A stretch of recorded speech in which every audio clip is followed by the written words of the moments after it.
دور مت جائیے. اور قریب کی مثال میں آپ کو دے رہا ہوں. نماز کا ٹائم عشاء کا نکل گیا اور فجر کی نماز کا ٹائم جب آئے گا تب آئے گا. میں اور آپ کو مثال دے رہا ہوں. اتنا پیارا جلسہ ہو رہا ہے, اتنا خرچہ کر کے جلسے والوں نے سارا انتظام کرایا, اتنے دور دراز سے علماء کو بلایا, جید علماء اکرام کو بھی بلایا, شیخ محترم ہمارے سامنے بیٹھے ہوئے ہیں, صدر محترم ہمارے بیٹھے ہوئے ہیں, اتنے بڑے بڑے کبار علماء کو بھی یہاں پر بلایا گیا ہے. لیکن اس کے باوجود آپ دیکھیں نوجوانوں کی حالت کو, نوجوانوں کی حالت کو, جلسہ گاہ میں آ کر بیٹھنا ان کو بھاری پڑ رہا ہے, سڑک پر گھومنا ان کو آسان لگ رہا ہے, وہاں میلے ٹھیلوں کے اندر جانا اور گھومنا ان کو اچھا لگ رہا ہے. وَعَنْ أَيْمَانِهِمْ, یہاں پر بیٹھیں گے اللہ رسول کی باتیں سنیں گے, جتنی دیر بیٹھیں گے فرشتوں کی دعائیں بھی حاصل کرتے رہیں گے. وَعَنْ شَمَائِلِهِمْ, اور بائیں جانب سے آ کر بھی بہکائیں گے. بائیں جانب سے آ کر بہکانے کا کیا مطلب ہے؟ علماء نے اس کا بھی مطلب لکھا ہے. فرمایا کہ بائیں جانب سے آ کر بہکانے کا مطلب یہ ہے کہ جتنا بھی گناہ کے کام ہوں گے, جتنے بھی گناہ کے کام ہوں گے, ان گناہ کے کاموں کو ہلکا کر کے دکھائیں گے, بڑا آسان بنا دیں گے, بڑے آسان بنا کر ان کو دکھائیں گے. لوگوں کو لگے گا یہ تو بڑا آسان سا کام ہے, یہ تو میں آرام سے کر سکتا ہوں. وَعَنْ شَمَائِلِهِمْ, بائیں جانب سے آ کر بہکانے کا مطلب یہ ہے کہ گناہ تمہارے لیے آسان بنا دیے جائیں گے. آج دیکھ لو میلوں ٹھیلوں کے اندر گھومنا یہ مشکل ہے نہیں, آسانی کے ساتھ گھومتے پھر رہے ہیں, لیکن جلسہ گاہ میں آ کر بیٹھنا یہ مشکل لگ رہا ہے. تقریر شروع ہونے سے پہلے کتنا اعلان کیا ہمارے ناظم صاحب نے, کتنی مرتبہ اعلان کیا کہ اللہ کے لیے, قرآن کی عظمت کی خاطر, قرآن کی, آئیے بیٹھیے, قرآن کی باتوں کو سنیے. لیکن کبھی کبھی تو ایسا بھی دیکھنے میں آتا ہے, ایک میں جلسے میں گیا ہوا تھا تو جب مجھے لے کے جا رہے تھے, تقریر ہماری شروع ہونے والی تھی, میں آ رہا تھا جلسہ گاہ کی طرف, اسٹیج کی طرف, تو گاڑی انہوں نے موڑی. میں نے کہا یہاں کہاں جا رہے ہیں؟ کہا شیخ جلسہ ادھر ہی تو ہے, پنڈال یہیں بنا ہوا ہے. میں نے کہا بھیڑ تو وہاں ہے, یہاں تو سناٹا ہے, بھیڑ تو وہاں ہے. مجھے تو لگا وہاں جلسہ ہے. کہ نہیں وہاں جلسہ نہیں, وہ تو میلہ ہے. بھیڑ وہاں ہے, وہ میلہ ہے, یہ جلسہ ادھر ہے, یہاں پر جگہ خالی. تو یہ ہوتا ہے. تو شیطان پورے طریقے سے آ کر حاوی ہوتا ہے. اس لیے اللہ تعالیٰ نے پہلے ہی بتا دیا تھا وَلَا تَتَّبِعُوا خُطُوَاتِ الشَّيْطَانِ, شیطان کے نقش قدم پہ نہ چلنا. شیطان کے بہکانے کے راستے بہت ہیں, کئی طریقے سے آئے گا, الگ الگ طریقے سے تمہیں بہکانے کی کوشش کرے گا. پھر اللہ تعالیٰ فرماتا ہے إِنَّهُ لَكُمْ عَدُوٌّ مُّبِينٌ. کتنی بڑی بات اللہ تعالیٰ نے بیان فرما دی. صرف اتنا کہہ دیا جاتا کہ شیطان کے راستوں پہ نہ چلو, ہمارے لیے کافی تھا. لیکن اللہ تعالیٰ نے إِنَّهُ لَكُمْ عَدُوٌّ مُّبِينٌ کہہ کر اس کو اور زیادہ واضح کر دیا. کیوں نہ چلو؟ اس لیے نہ چلو کیونکہ شیطان تمہارا دشمن ہے. شیطان تمہارا دشمن ہے, اس کے راستے پر نہ چلو. ان الشیطان للانسان عدو مبین, شیطان انسان کا دشمن ہے. دشمن کے طریقے پہ کون چلتا ہے؟ دشمن کی باتوں کو کون مانتا ہے؟ آپ اس کی بات مانیں گے جس سے آپ محبت کرتے ہوں اور جو آپ سے محبت کرتا ہو. دشمن کی بات مانیں گے تو دشمن کبھی آپ کی بھلائی چاہے گا؟ دشمن کی باتوں کو مانیں گے دشمن کبھی آپ کی ترقی چاہے گا؟ دشمن کی باتوں کو مانیں گے دشمن کبھی آپ کو آگے بڑھنے دے گا؟ نہیں. وہ چاہے گا کہ آپ جتنا زیادہ نقصان میں جا سکتے ہیں جائیں. یہی شیطان کا حال ہے. شیطان ہمارا دشمن, اور دشمن کبھی بھلائی نہیں چاہتا, یہ ہمیشہ یاد رکھیے. اور دشمن بھی کیسا, کتنا خطرناک دشمن ہے آپ اندازہ کریں. مثال کے طور پر آپ کی کسی سے دشمنی ہو جائے, وہ آپ کو دکھائی دے رہا ہے اور آپ اس کو دکھائی دے رہے ہیں. آپ اس سے بچ سکتے ہیں، وہ آپ سے بچ سکتا ہے، اس لیے کیونکہ وہ دکھائی دے رہا ہے۔ لیکن شیطان کا معاملہ بھی ایسا ہی ہے، شیطان دکھائی دیتا ہے؟ نہیں دکھائی دیتا۔ ایک تو دشمن ہے اور بڑا دشمن ہے، سب سے بڑا دشمن ہے، اور اس کے باوجود پھر وہ دکھتا بھی نہیں ہے۔ تو دکھنے والے دشمن سے بچنا آسان ہے اور بغیر دکھنے والے دشمن سے بچنا بہت مشکل ہے، اس لیے بار بار کہا جا رہا کہ وہ تمہارا دشمن ہے۔ دکھتا نہیں ہے، دکھے گا تو بچنا آسان ہے۔ اور ایک بات اور سمجھیں آپ، مثال کے طور پہ کوئی آدمی ہے وہ اپنے دشمنوں میں گھر گیا، کوئی آدمی ہے اپنے دشمنوں کے اندر گھر گیا، اب وہ دشمنوں کے اندر گھرا ہوا ہے، اس نے معافی مانگی، مجھے معاف کر دو، گڑ گڑایا،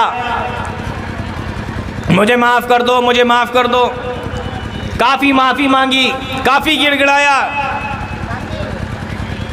تو کیا ایسا نہیں ہو سکتا کہ دشمن کے دل کے اندر رحم آ جائے؟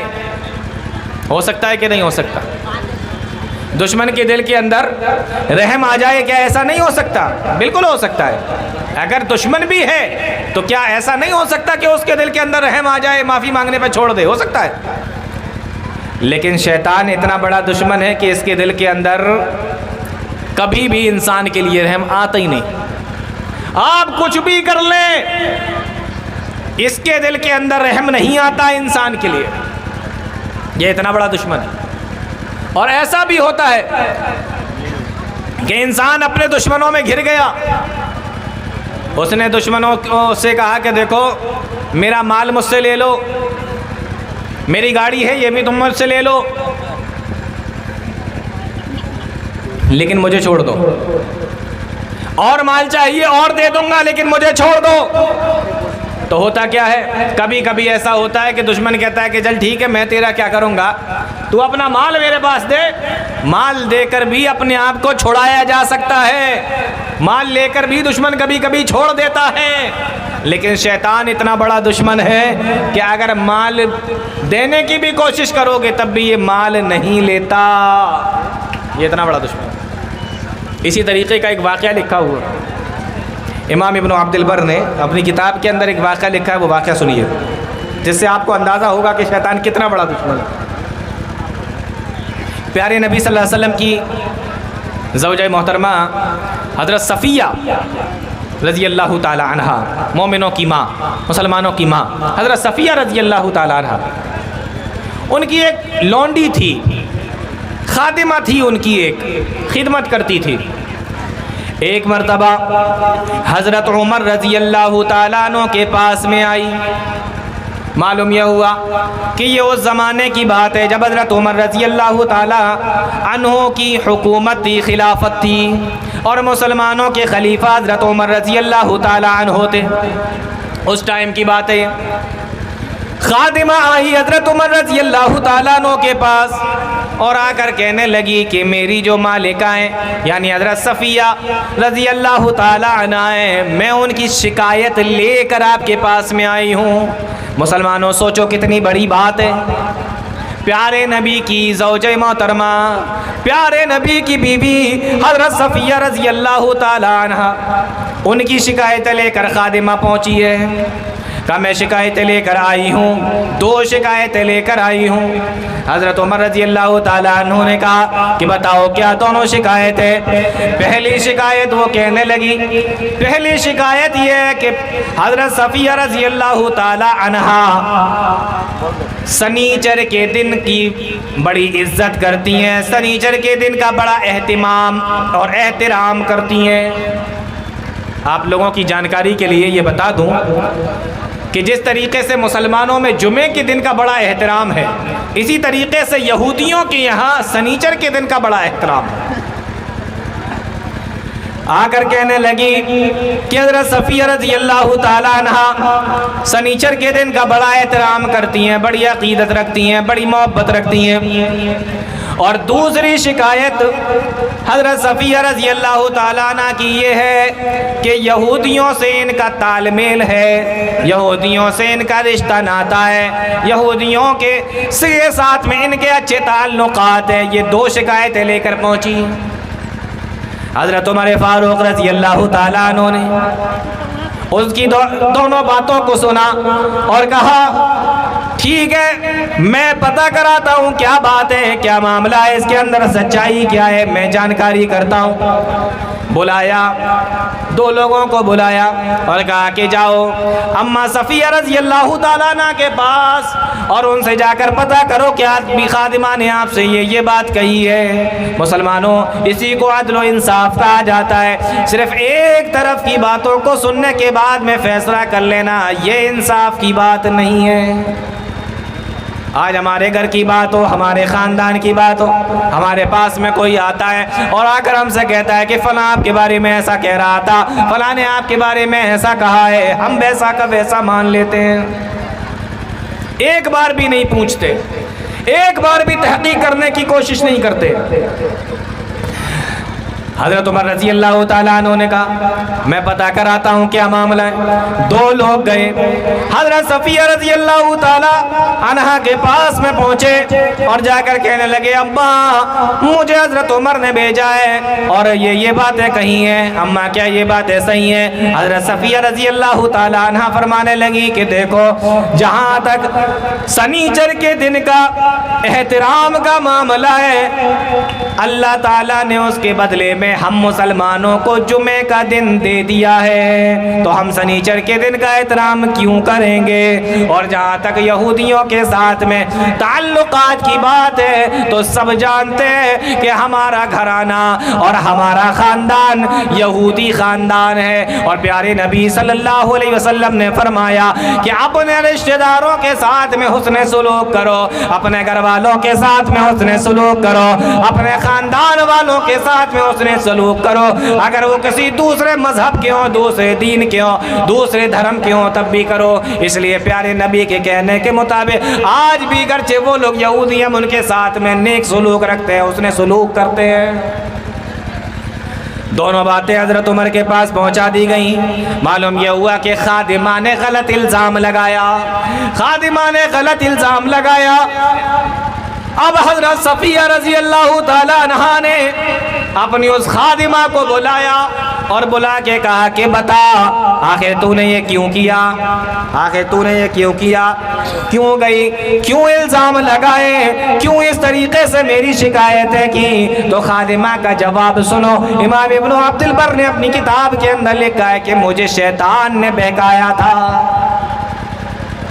آ رہا ہے کو سمجھ میں؟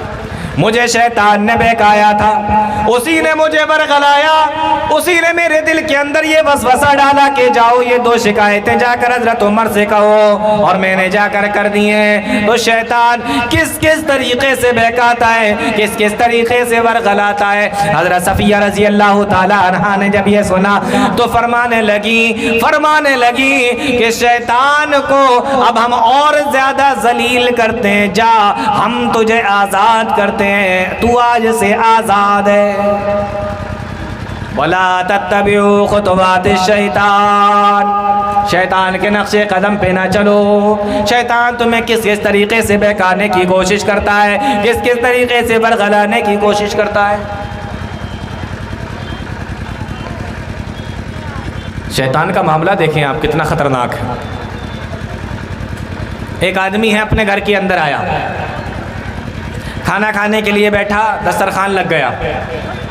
اب یہ کھانا کھانے کے لیے بیٹھا ہے، ابھی کھانا شروع کیا، اتنے میں اس کی بیوی آتی ہے اور آ کر گھر کے اندر کی جتنی بھی شکایتیں ہوتی ہیں، تمہاری ماں نے یہ کہا تھا مجھ سے، تمہارے بھائی نے یہ کہا تھا مجھ سے، تمہاری بہنوں نے مجھ سے یہ کہا تھا، آ کے شکایتیں کرتی ہے۔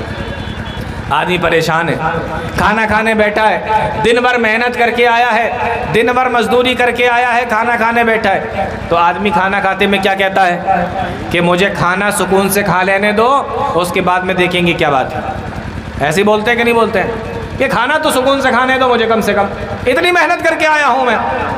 ایک آدمی بیٹھا ہوا کھانا کھا رہا ہے، اتنے میں ماں آ گئی اور ماں نے آ کر کہا تیری بیوی نے مجھ سے ایسا کہا، تیری بیوی نے مجھ سے ایسا کہہ دیا، تیری بیوی نے مجھ سے یہ کہا۔ آدمی کیا کہتا ہے، اماں کھانا تو کھانے دو، کھانا تو کھا لینے دو مجھے، کم سے کم سکون کے ساتھ مجھے کھانا کھا لینے دو۔ کیوں؟ کیونکہ دن بھر محنت کر کے آیا ہوں، دن بھر مزدوری کر کے آیا ہوں، کھانے کے ٹائم ڈسٹرب مت کرو، کم سے کم کھانا تو سکون سے کھا لینے دو۔ لیکن شیطان کا معاملہ دیکھو کتنا بڑا دشمن ہے، شیطان کا معاملہ دیکھو۔ اللہ کے نبی صلی اللہ علیہ وسلم ارشاد فرماتے ہیں ان الشیطان یحضر احدکم، شیطان تمہارے پاس میں حاضر ہوتا ہے، تمہارے پاس میں آتا ہے، ہر وقت اور ہر چیز کے ٹائم شیطان تمہارے پاس میں آتا ہے، شیطان تمہارے پاس میں پہنچتا ہے، ہر ٹائم تمہارے پاس میں شیطان حاضر ہوتا ہے۔ یہاں تک کہ اللہ کے نبی صلی اللہ علیہ وسلم فرماتے ہیں عند کل طعامہ، جب انسان کھانا کھانے کے لیے بیٹھتا ہے تو شیطان اس وقت بھی آ جاتا ہے۔ یعنی اگر آپ کے کھانے میں ماں نے آ کے کچھ کہا تو آپ اس کو برداشت نہیں کرتے، اگر بیوی نے آ کے کچھ کہا آپ اس کو بھی برداشت نہیں کرتے، گھر کا کوئی اور آ کر اگر آپ کو کھانا کھانے میں ڈسٹرب کرے تو آپ اس کو برداشت نہیں کرتے۔ لیکن شیطان جب کھانا کھانے کے لیے بیٹھتے ہو شیطان آ کے ڈسٹرب کرتا ہے، اور اگر آپ بغیر بسم اللہ کہہ کے کھانا شروع کر دیتے ہیں تو ساتھ میں بھی بیٹھ کر کھاتا ہے۔ یہ وہ ہے جو آپ کو سکون سے کھانا بھی نہیں کھانے دیتا، یہ وہ ہے جو آپ کے کھانے میں بھی آپ کو ڈسٹرب کرتا ہے۔ اس لیے اللہ تعالیٰ فرماتا ہے یا ایھا الذین آمنوا ادخلوا فی السلم کافہ، او ایمان والو کم سے کم اپنے ایمان کی حالت کو تو دیکھو، اپنے اسلام کے ماننے والے ہو تو اپنی حالتوں کو تو دیکھو، ہم کس حالت پر ہیں، ہمارے اندر کتنا ایمان باقی ہے، ہمارے اندر کتنا اسلام باقی ہے، ہم کتنا % مسلمان بچے ہیں، کہیں آج ہم صرف نام لینے والے مسلمان تو نہیں بچے ہیں۔ دیکھ لو مسلمانوں کی حالتوں کو، نام کیا ہے، نام سے پتہ چلے گا کہ یہ مسلمان ہے۔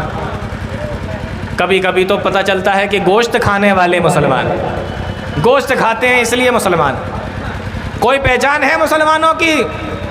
اگر پوچھا جائے کہ مسلمانوں کی کوئی خاص پہچان تو ہمارے پاس کون سی پہچان ہے کہ ہاں مسلمان لوگ گوشت کھاتے ہیں، یہ پہچان ہے ان کی، یہ پہچان بچی ہے ہماری کہ گوشت کھانے کی پہچان ہے بس۔ آپ دیکھیں حالت کیا ہو گئی۔ اس لیے اللہ تعالیٰ قرآن کریم کے اندر ایک دوسری جگہ فرماتا ہے یا ایھا الذین آمنوا ادخلوا فی السلم کافہ، ایک دوسری جگہ فرماتا ہے یا ایھا الذین آمنوا قوا انفسکم واہلیکم نارا۔ آیت کریمہ کو غور سے سن لینا، یا ایھا الذین آمنوا قوا انفسکم واہلیکم نارا، او ایمان والو اپنے آپ کو بھی بچاؤ، اپنے گھر والوں کے بھی بچاؤ۔ کس سے بچاؤ؟ نارا، آگ سے بچاؤ۔ کون سی آگ سے بچاؤ؟ فرمایا وقودھا الناس والحجارہ، جس کا ایندھن انسان اور پتھر ہے، اس آگ سے اپنے آپ کو بھی بچاؤ، اپنے گھر والوں کو بھی بچاؤ۔ مسلمانوں اس جلسے کے اندر آئے ہو، یہاں پر بیٹھ کر علماء کرام کی تقریریں سن رہے ہو، آگے بھی سنو گے، کم سے کم یہاں سے جب اٹھ کر جانا تو کچھ نہ کچھ ایسی چیزوں کو لے کر اپنے دل کے اندر بسا کے جانا کہ آج کے بعد ہمارے جو غلط کام تھے وہ ہم ان غلط کاموں کو چھوڑ دیں گے، آج کے بعد ہم نے جو نیک کاموں کے اوپر عمل نہیں کیا تھا ان نیک کاموں کو ہم کرنے لگیں گے، ہم اپنے بچوں کو بھی دین کی باتیں بتائیں گے، اپنے آپ کو بھی ہم دین سیکھنے اور سکھانے دین اس قابل بنائیں گے، اور ہم دین کے اوپر عمل کرنے کی بھی کوشش کریں گے۔ یہ چیزوں کو یہاں سے لے کر جانا۔ یا ایھا الذین آمنوا قوا انفسکم واہلیکم نارا، اپنا بھی خیال کرو کہ کہیں تم ہی اس گڑھے کے اندر نہ چلے جاؤ، کہیں تم ہی اس جہنم کے اندر نہ چلے جاؤ، اور اس کا بھی خیال کرو کہ وقود واہلیکم نارا، کہ گھر والے نہ چلے جاؤ۔ اولاد نہ چلی جائے۔ اولاد کا خیال کرتے ہیں کہ نہیں کرتے؟ اولاد کا خیال کرتے ہیں کہ نہیں کرتے؟ اگر کہیں آگ جل رہی ہو اور بچہ ہمارا کھیلتے ہوئے اس طرف نکل جائے تو کیا ہم انتظار کرتے ہیں کہ گرے گا تو بچائیں گے؟ بولو، انتظار کرتے ہیں کہ گرے گا تو بچائیں گے؟ نہیں کرتے۔ اگر چھوٹا بچہ ہے اور آگ کی طرف جا رہا ہے تو جاتے وقت ہی اس کو پکڑ لیتے ہیں کہ ادھر مت جانا۔ تو ہم کس کا انتظار کر رہے ہیں؟ اپنے بچوں کے گرنے کا انتظار کر رہے ہیں؟ نہیں میرے بھائیوں، اللہ کا فرمان سنو، یا ایھا الذین آمنوا قوا انفسکم واہلیکم نارا، اپنے آپ کو بھی بچاؤ، وہ کام کرو جس سے جہنم میں جانے سے بچو، اور اپنے گھر والوں کا، اپنے بچوں کا، بیوی بچوں کا بھی خیال کرو۔ اللہ تعالی ہم تمام لوگوں کو نیک عمل کی توفیق عطا فرمائے، آمین یا رب العالمین۔ وآخر دعوانا الحمدللہ رب العالمین، والسلام علیکم ورحمۃ اللہ۔